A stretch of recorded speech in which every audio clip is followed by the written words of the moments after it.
Would Paul Boutlier please come up?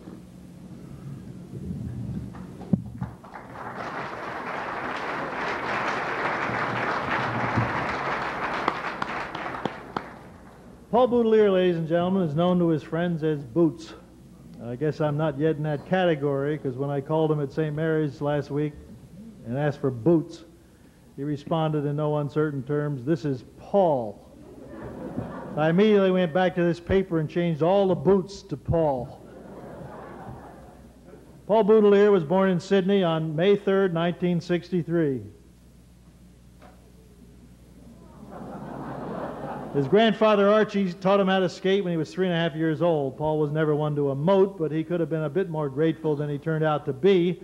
When he was 5, he told his grandfather to go in the nets and quickly proceeded to smash his glasses with a quick shot, which was to be a forerunner of things to come.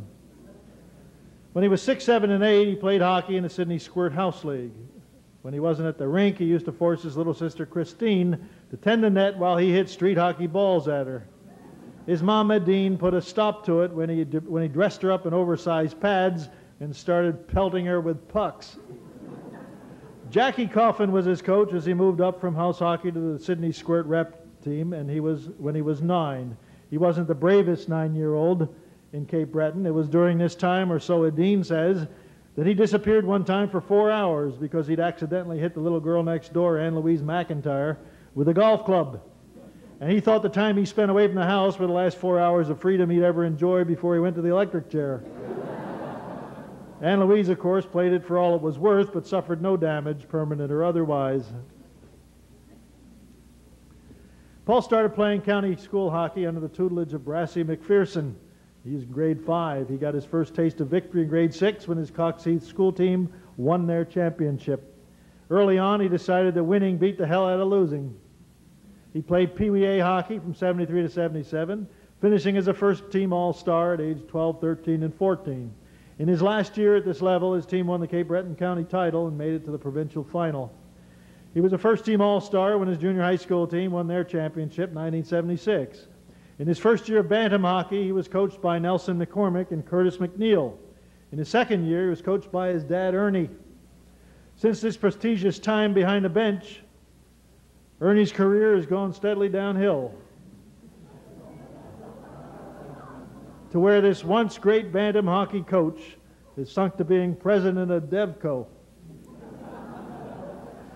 Meanwhile, Paul's career was steadily moving up as he was named the outstanding Bantam A Rep Player of the Year and Male Athlete of the Year at the school at the end of grade 9. He's moved into AAA. Ernie continued to coach him.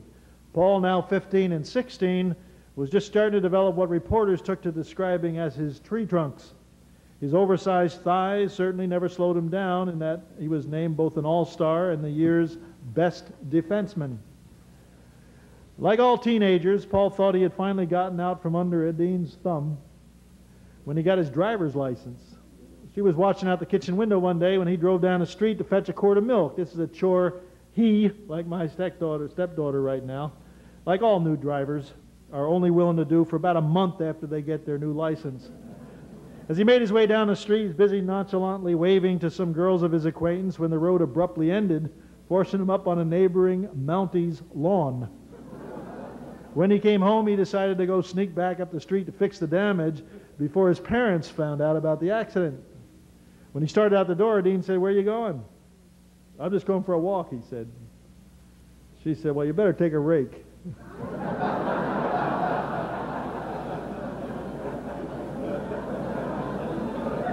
Paul's excellent shot from point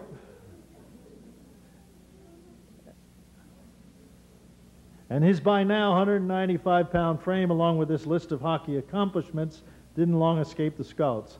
At age 17, 1980-81, he was drafted by both Sherbrooke, Quebec and Windsor, Ontario. He chose to play for the Ghislain Delage-coached Sherbrooke Beavers. It was a decision he never regretted. Paul spent 3 years in Sherbrooke. He became a local hero, and since 95% of the population there spoke only French, he learned the language, at least well enough to handle the questions thrown at him by La Presse after the games. In that first year in the Quebec Major Junior League, he became a third-team All-Star. While at home that summer, he was telling his dad how physical the league was up in Quebec. So Ernie asked him out back with the boxing gloves. Dean was to time the rounds. Ernie was fast reminded that he'd seen better days as far as his conditioning went. While he was in the middle of telling Dean how her watch must be broken when she told him there was still a minute and a half left in round one, Paul caught him one, put him down, and despite Ernie's assurance that he was fine and wanted to continue, Paul tore off the gloves and refused to fight. In June 1981, just 1 month after he turned 18, Paul, who described in the papers as a 6-foot, 200-pound left defenseman, was drafted in the first round, 21st overall by the New York Islanders. He stuck with the Islanders through training camp, played in eight exhibition games and 1 league game in Montreal, and then returned to Sherbrooke for the rest of the season. He was to be up and down between the Islanders and their main farm club for several seasons before earning a full-time spot in the league Pat Connolly affectionately refers to as the Bigs. While in New York the first year, Paul learned much about the defensive deficiencies he'd have to work on while playing in the minors, and he picked up some other skills as well. Junior hockey organizations, having to serve as home away from home, have strict rules concerning things like drinking and smoking, and the players have always been expected to be in by curfew time. Georges Gilbeau was a much-feared taskmaster at Sherbrooke. He takes great delight in recalling a night just after Paul's return from New York. It seems that Georges received a call from one of his many spies that one of his rookies was downtown painting the town rouge. Georges arrived at the nightclub in question in time to catch Paul doing the latest New York dances with 2 of Sherbrooke's femme fatale. He tapped Paul on the shoulder and asked him if he could cut in. Paul's first reaction was to nail the smartass who was horning in on his action. His second was to hightail it back to the dorm and get into bed before he lost his contract. His second season in the Quebec League, 1981-2, was spectacular. Coached by Andre Boisvert, now deceased, he was named a first-team All-Star and twice chosen as the outstanding defenseman in the league.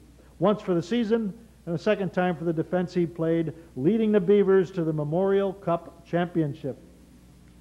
All this he did while studying full-time at Bishop's University, and despite taking off from Christmas through mid-January to play for Team Canada in the World Junior Championships in Minnesota. Boutlier played for Team Canada in both the 82 and the 83 Junior World Cups. Now that Canadians have come to accept that there are a few other countries which play exceptional hockey as well, the bronze medal he brought home from Russia in 1983 might be a welcome addition to the Boutlier Trophy home if it didn't suffer so much when compared to the one hanging next to it, the 1982 gold medal. In the first of the two tournaments held in Minnesota, Paul was named the top defenseman, but that meant next to nothing to him compared to the gold medal. One of the more surprising awards Boutlier was to look back upon took place when his Sherbrooke Beaver team was playing their arch rivals in Trois-Rivières. The start of the game was held up so that the host squad could present Boots with a plaque commemorating his performance for Team Canada in the 2 World Cups.